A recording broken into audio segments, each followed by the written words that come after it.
નમસ્કાર વિદ્યાર્થી મિત્રો, આજે આપણે ધોરણ 9માં ચેપ્ટર નંબર 6માં 6.1ના એક્ઝામ્પલ જોઈએ.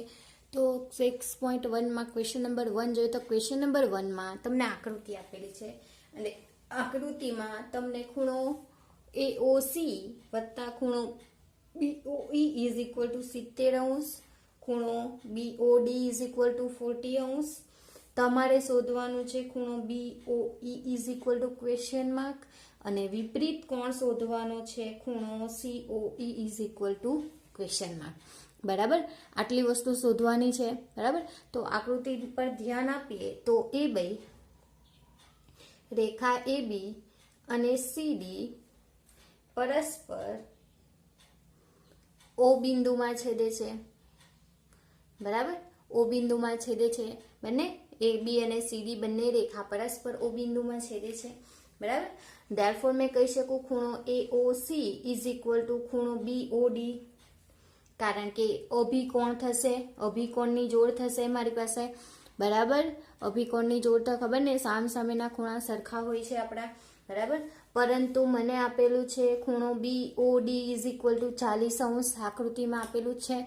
બરાબર, તમને જે રકમ આપી છે એમાં આપેલું છે, મેં અહીં લખ્યું છે જે વસ્તુ આપેલી. બરાબર, ધેરફોર મેં કહી શકું ખૂણો AOC ઇઝ ઇક્વલ ટુ 40°. હવે ખૂણો AOC વત્તા ખૂણો BOE, AOC અને BOE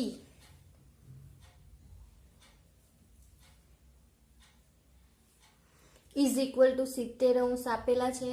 બરાબર, આ 70° આપેલા છે આપણને, આ આપેલું છે રકમમાં. બરાબર, ધેરફોર મેં મેળવી શકું ખૂણો BOE ઇઝ ઇક્વલ ટુ 70° ઓછા 40°.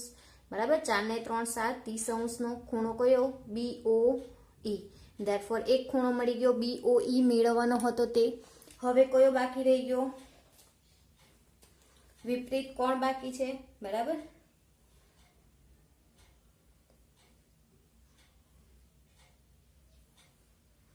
હવે ખૂણો AOC વત્તા ખૂણો BOE is equal to 70°.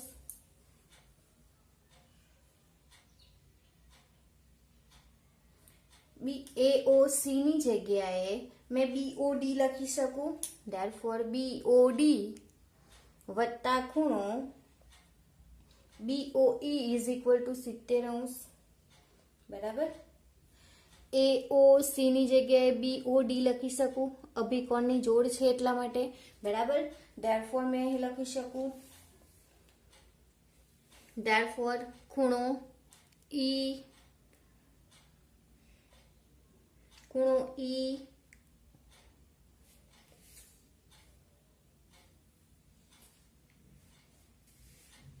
EOD D is equal to 70°. બરાબર, BOD અને BOE એટલે કે EOD આખો ખૂણો બનશે તમને. બરાબર, ને આ ખૂણો આખો કેટલો આવ્યો? 70° નો આવ્યો. બરાબર, આ શું છે? આસન્ન કોણ છે. બરાબર, આસન્ન કોણના ખૂણા છે. બરાબર, ધેરફોર મેં કહી શકું ખૂણો COD એ સરળ કોણ છે. બરાબર, ધેરફોર COD એ સરળ કોણ છે એટલે કે ખૂણો COD ઇઝ ઇક્વલ ટુ કેટલા? 180°. બરાબર, ધેરફોર વિપરીત કોણ ખૂણો COE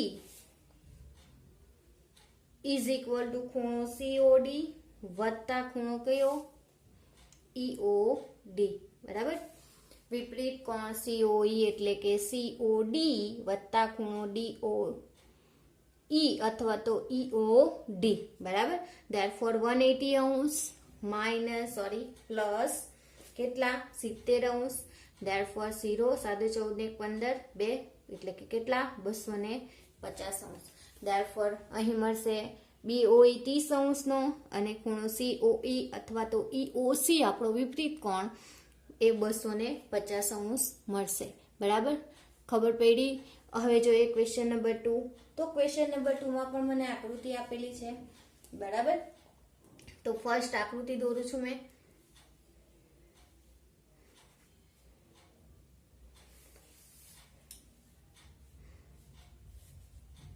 આકૃતિમાં XY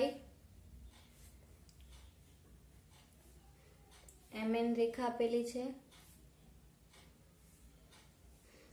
અહીં C બિંદુ આપેલું છે, આ O છે, આ કાટખૂણો છે, બરાબર, આ A આપેલું છે અને આ B આપેલું છે, બરાબર. ખૂણો અહીં તમને આપેલું છે P બિંદુ, બરાબર. તો મેં અહીં લખું જે આપેલું છે તે ખૂણો POY is equal to 90°, A/B બરાબર 2/3 અને ખૂણો C is equal to question ખૂણો C શોધવા કીધેલો છે, બરાબર. તો જોઈએ આકૃતિમાં દર્શાવેલ ખૂણો POX વત્તા ખૂણો POY ઇઝ ઇક્વલ ટુ 180. કેમ? રેખિક જોડના ખૂણા છે, બરાબર. ધેરફોર કહી શકું ખૂણો POY કેટલો છે 90, એટલે કે 180 માઇનસ 90°. ધેરફોર ખૂણો POX ઇઝ ઇક્વલ ટુ કેટલા અંશનો? 90°નો, બરાબર. હવે ખૂણો XOM અને ખૂણો MOP આસન્ન કોણ છે? ધેરફોર ખૂણો XOM વત્તા ખૂણો MOP ઇઝ ઇક્વલ ટુ ખૂણો POX, બરાબર. ધેરફોર ખૂણાને માપ લખીએ તો AB ઇઝ ઇક્વલ ટુ કેટલા? 90°.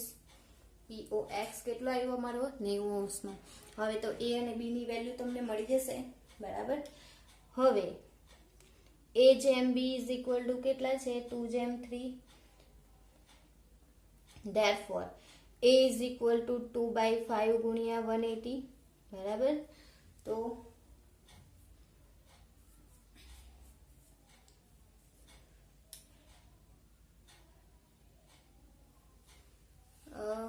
એકસો 80 નો 5 વડે ભાગ જાય, સોરી અહીં 5 છે, તો સોરી આ બેનું ટોટલ 90 છે, એટલે અહીં 90 આવશે, કાટખૂણ થવાનું ને, કારણ કે આ રેખિક જોડના 90 નો ખૂણો છે, એટલે અહીં 180 ની જગ્યાએ કેટલા આવશે? 90° આવશે. 18 × 5 90 થશે, તો 18 દુ કેટલા થશે? 36 છે, 36 થશે, બરાબર. હવે આગળ જોઈએ, બરાબર. એનું માપ મને મળ્યું 36. હવે બી નું મેળવીએ, અને B ઇઝ ઇક્વલ ટુ 3/5 ગુણ્યા 90, બરાબર. 18 × 5 અને 18 × 54, બરાબર. A અને B ના માપ મળી ગયા, બરાબર. હવે ખૂણો SOM અને ખૂણો XON એ રેખિક જોડના ખૂણા છે, બરાબર. આકૃતિમાં તમે જોઈ શકો છો, બરાબર. કેવા ખૂણા છે? રેખિક જોડના ખૂણા છે. અહીં મેં ફરીથી આકૃતિ દર્શાવું તો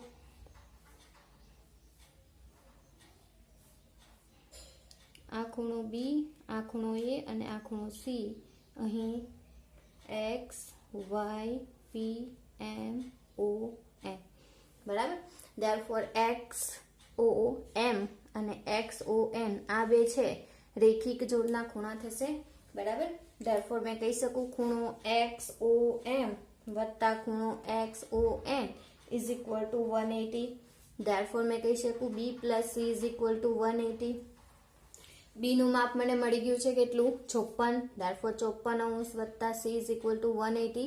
therefore C is equal to 180 minus 54.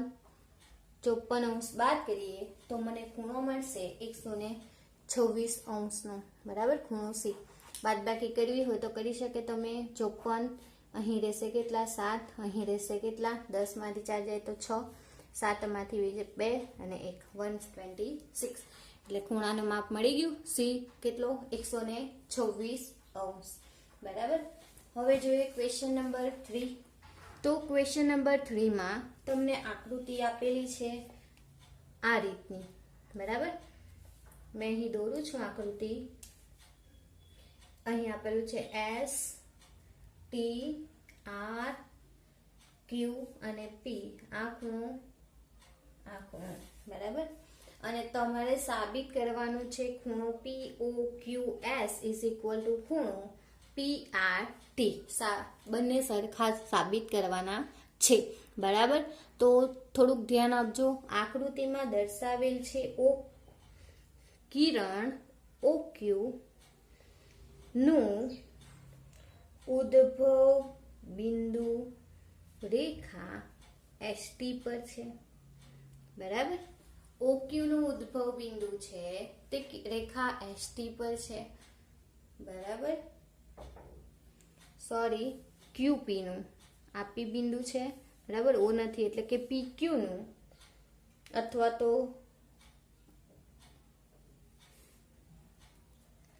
કિરણ દર્શાવીએ છે તો QP આવશે, કારણ કે અહીં બિંદુ છે રેખાખંડના સ્વરૂપમાં અને આપણે અનંત સુધી લંબાવી શકીએ. બરાબર.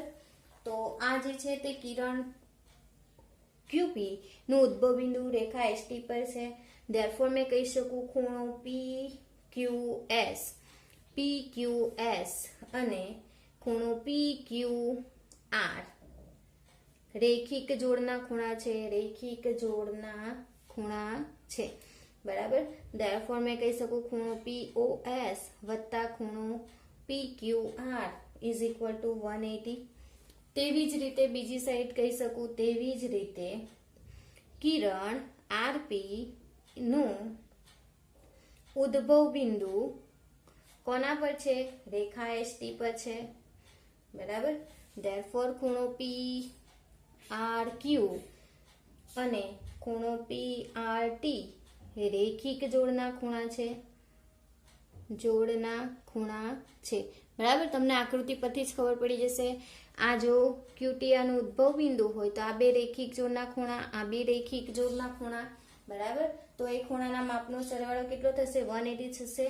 ધેરફોર ખૂણો PRQ વત્તા ખૂણો PRT ઇઝ ઇક્વલ ટુ 180. પરંતુ પક્ષમાં મને આપેલું છે ખૂણો PQS ઇઝ ઇક્વલ ટુ ખૂણો PRT. બરાબર. તમને જે આકૃતિમાં રકમ આપેલું છે POQ is equal to PRQ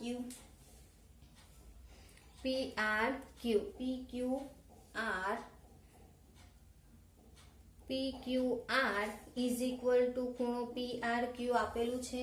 બરાબર. તો મેં કહી શકું ખૂણો PQR વત્તા ખૂણો PQS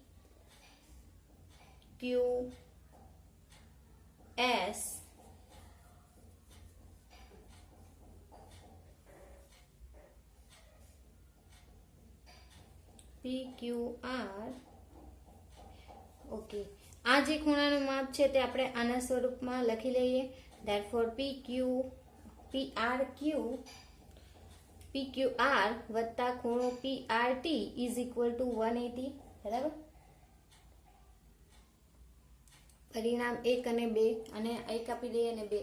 ધેરફોર પરિણામ 1 અને 2 પરથી મેં કહી શકું ખૂણો કયો? POS વત્તા ખૂણો PQR ઇઝ ઇક્વલ ટુ ખૂણો PQR ઇઝ વત્તા ખૂણો કયો? PRT. PQR બંને બારથી નીકળી જશે. રહેશે કયો? POS ઇઝ ઇક્વલ ટુ ખૂણો PRT. બરાબર. સરળ છે એક્ઝામ્પલ. તમને ખબર પડી જશે. આકૃતિ પર ધ્યાન આપશો લખીએ એના આધારે તો તરત તમને ખબર પડી જશે કે આપણે ક્યાંથી કયા પોઈન્ટ પર જતા છે. બરાબર. હવે આપણે નેક્સ્ટ લેક્ચરમાં નેક્સ્ટ એક્ઝામ્પલ જોઈશું. Thank you.